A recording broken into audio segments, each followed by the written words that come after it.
Hello, welcome to this lecture. In this lecture, you are going to learn if statements in PHP programming language. Why conditional statements are required to use.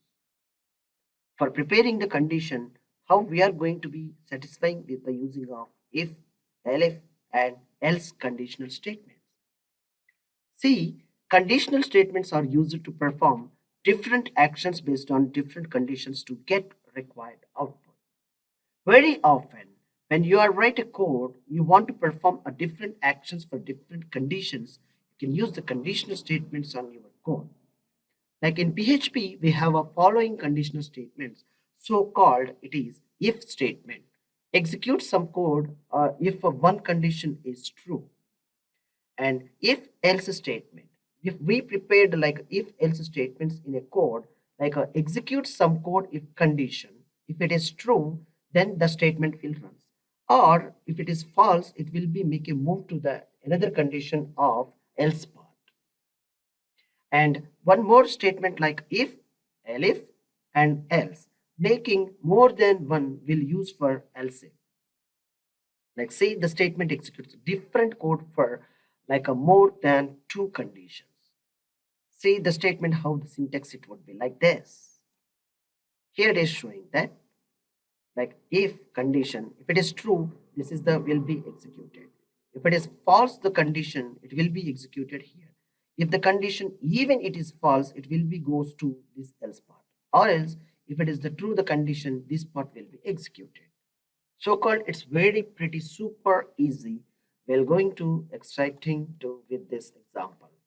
Let's say here by executing a simple example of like if statements.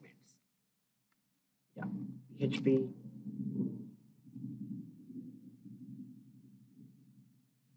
if statements.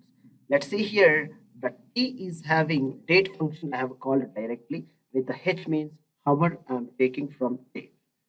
If I'm when I'm calling this is the date is the predefined function in PHP. Directly you write the date and you can use this parenthesis and H and hour it will be treated.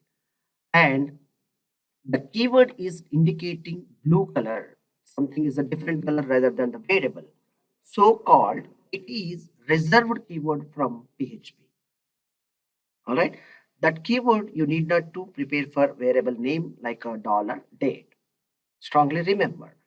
And now it is a condition we'll start here. If like the condition I'm verifying here, like the dollar $t is a variable less than 10. I'm passing a static value. What it is, if the condition is true, less than 10 means have a great morning. If it isn't under morning. If the condition is false, it will be goes straight away to else if condition.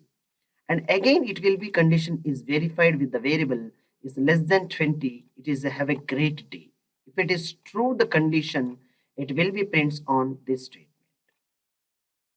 And even it is the condition it is not satisfied, it straight away it will prints like a have a great evening, it will prints.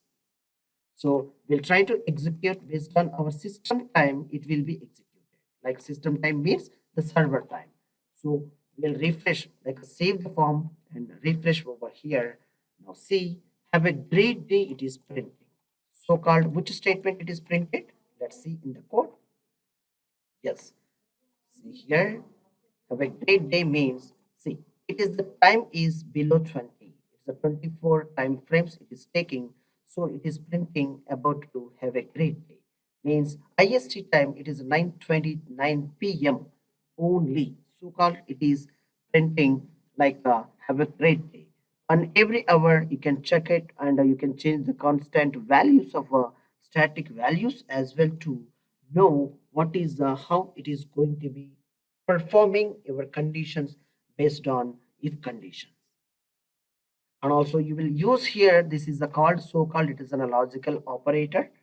So apply any of the operator, you can find out like making the conditions true, false conditions to make a super easy of your if else statements.